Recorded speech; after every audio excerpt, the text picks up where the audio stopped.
Hi guys, Dr. Hannah Cho here again. So this is the last time I'm going to be talking to you guys from Stanford for 2020 because we are getting ready to head down to LA to visit family. And I just wanted to make a quick appearance before heading down, kind of to wrap it up before we go. We had more classmates move in, so I met up with a couple more of them. Oh, hi Felipe. We actually met with Nabil and Felipe yesterday right before we headed down to the dining hall together, so that was really fun. And I think just getting to see you guys after meeting virtually and making it more real has been really exciting. I think when we start talking about how our orientation's coming up and our classes are coming up and kind of seeing or visualizing how it's going to be once class starts, it just makes it more real that it's happening, and we're all just getting more and more excited the closer it is to orientation. So our orientation date is on January 11th, so we're all looking forward to that. I had a meeting today with another classmate, Mike. Hi Mike. And I think so he's moving in next week, and I think just being together as a cohort and kind of going over those obstacles together and getting to know each other and seeing how it is that we can help each other, that's so exciting to me. And when I was talking to Mike, one thing he mentioned, and I thought it's totally true. I know at the previous episode I was kind of talking about how there were people that were deferring, and it kind of made me sad, and just because I felt like I wasn't going to make that connection. But what he mentioned was, so we have our cohort of, let's say it ends up being around 70 people. We actually have almost a dual cohort, because once the second round starts in July, then that's going to be a whole nother class that we get to mingle and meet with. And so I thought that was so true, and I got really excited about that, and it just made me feel a lot more confident in what we're embarking on. And I think Mike and I were very similar in that we're very optimistic and hoping that during the first semester it can kind of turn into a hybrid situation because the vaccine's coming out and stuff like that. I think talking to him made me a lot more excited. So today I have a virtual holiday meeting with the FLOE team, and that's why I have my headpiece on for the Christmas meeting. And after that, we are gonna pack up and go. I did place an order at Boba Guys for right when they open, which was 11 o'clock. So Nate's gonna go and pick it up at 11:05, and we'll have our bobas ready. We'll have packed. Well, I haven't packed yet.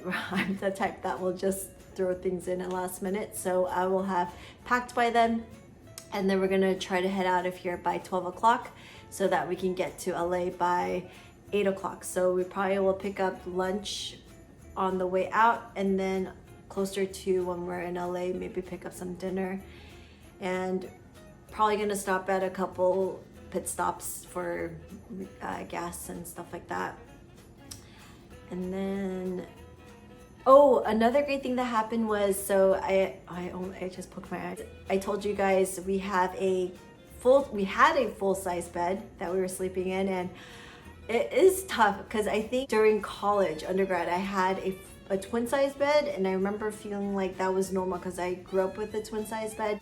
I think that's the last time I was sleeping in like a smaller bed. And then once we got married, obviously we got a queen size bed, and after that, the last one we had was a California king size bed. I don't know the difference between king and Cal king, but anyways, going from a Cal king to a full-size bed, I thought that's what a queen-size bed felt like, and it was really tight. I mean, every night we would go to sleep, we would have to be at the very edges of the bed to not like hit each other. And I know Nate told me that there was a few times he woke up because I ended up hitting him or swatting him, and so he didn't sleep well, and then I didn't sleep well because the mattresses are actually spring. I don't think it's spring hinged because that's glasses. They had springs in them. Is it a spring mattress maybe? Anyways, so they had the springs, and every time you moved, you actually would move the person next to you, and also made a creaking sound, so it was very loud. So we haven't had a good night's sleep for ever since we got here. So that was what, 2 weeks ago.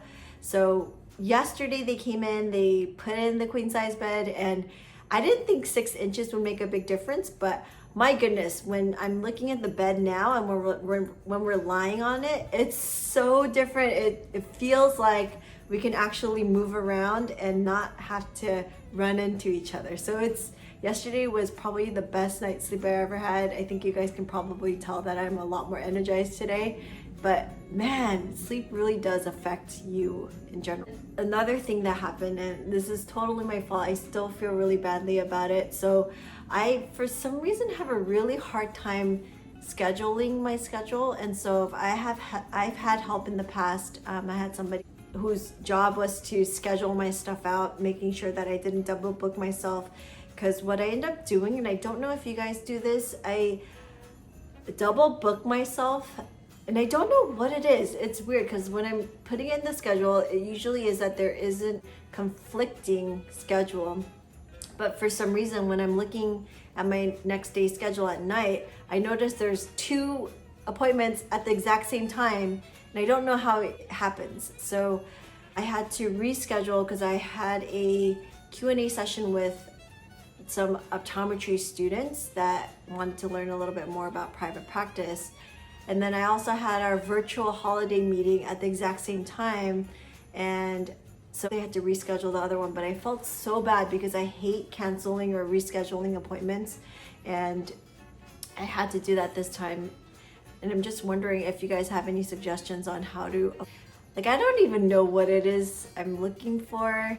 Maybe I just need an assistant or something. I need help maintaining my schedule and making sure that it's not conflicting, first of all. And another thing that I did before was I would book back-to-back appointments, and they would be at totally different places. So it would be at 2 different cities, and I would only have 15 minutes to get 30 miles apart. So just, I don't know what it is. I guess I'm not, when it comes to stuff like that, where it's like very detailed, or I don't even know what that's called. Yeah, I need some help with that. I need to figure out a solution so I don't keep doing that moving forward, because especially when I start school, it's gonna be a lot easier for me to oversee that kind of detail. And then for the food, so we have a lot of desserts and those things that, I don't know if you guys watched it, but we did a taste testing for Trader Joe's stuff, and it was really fun actually. And after, the girls were so excited, and they laugh at themselves, which is really cute. So I really like the videos that we're making, because I'm not the type of person to whip out my camera and take videos or photos when I'm enjoying the moment. I'll remember it afterwards, and then I wish that I had captured that moment. So that's actually one of the good things about, I think, documenting our journey through this year, is it kind of forces me to document all the moments I have with my family. And I think for me especially, because I don't really have that great of memory, I don't remember a lot of life situations. Like, I'll remember a lot of stuff related to business and stuff like that, but when it comes down to life memories, it's really hard for me to remember all of them unless I have a photo or a video of it, and then I'll remember. So this is great for that. I'm just really looking forward to my boba.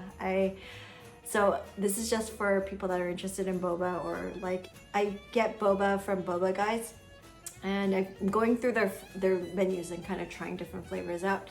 Today I'm trying out something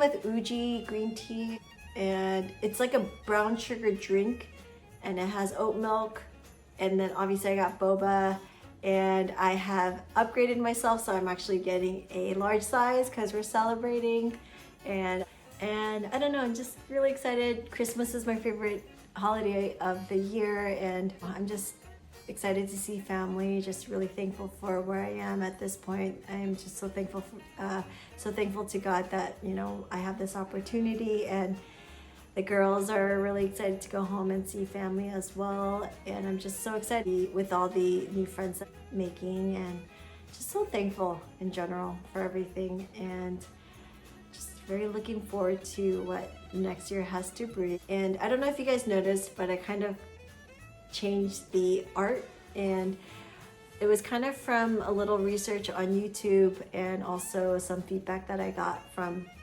a couple people that are YouTubers, and it does seem a little bit clickbaity, but it's actually really not. I mean, so I don't know if you've seen, I'll probably insert it in here, but basically I'm just titling it a little different, where it's more like diaries, which is more, I think, in line with what I'm actually doing, because there is no filter when I'm talking to you guys. I am giving you very open and transparent narration of what I'm going through and what we're doing, as long as the people that I talk about are comfortable with it. And obviously I'll get permission with them and see if maybe I can start filming more footage around campus and with classmates.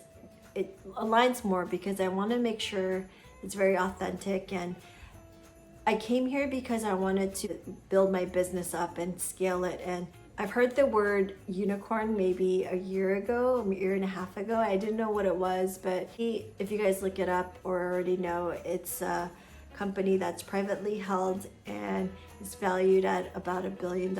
And I know it's a lofty goal, but I think it just had a nice ring to it. And so the title of it is Unicorn or Bust. And so even if I don't end up being a unicorn, I still feel like having that goal to work towards, to strive towards, is really good and exciting. And I'm just excited with the journey, and hopefully I can share that with you guys. It'll be fun to see where FLOE Vision is after this whole year. For every person I meet, I feel like they have so much resources and they can share me and connect with so many other people that I actually need help with, or mentorship at this point. I also, kind of to be very transparent, I did apply to this, I want to say it's a competition, but I think it's called Basis Startup Competition. And the reason I applied and I was really intrigued was because there was mentorship from a couple of the big VC firms. For me personally, if I'm being very honest, I'm not really looking at this point for investment. I'm looking more for mentorship or help. So it's a little bit different. I think a lot of other classmates, when I talk to them, they come up with an idea and then they're looking for investments to strategically grow their business. Whereas for me, I genuinely just want the mentorship and the help to grow my business. So it's not necessarily that I'm looking for money per se, because I think at this point we're okay, and it depends. And I've had this conversation with a few of my classmates that already have scaled. If you're in a position where you don't need help and you can scale it, then they would recommend not like putting off investors for as long as you can, because I mean, I guess it depends on the case, but from what I've seen and from what I've heard, it does feel like they do get more involved in your business to make sure that they're getting their investment, because it is an investment in you. And for me as a healthcare worker, it's really hard for us to separate healthcare and providing and being very patient care focused and the bottom line. And I think that's where FLOE Vision is really trying to build a solution for, because I wanted to create FLOE Vision so that we can leave the healthcare providers to be the true owners of the practice, so that they can focus in on patient care. And then FLOE Vision was supposed to be there so that they can help with focusing on just the business side. And the end goal was actually that we can coexist, but it wasn't that FLOE Vision would dictate anything to the doctor, because they're really the owners. So we wouldn't be dictating hours, dictating, you have to meet these sales. It's really more to be a true partner and not have to get the doctors involved in all the business stuff, because it can get very hairy and very time consuming. And so we were trying to take that away from the doctor.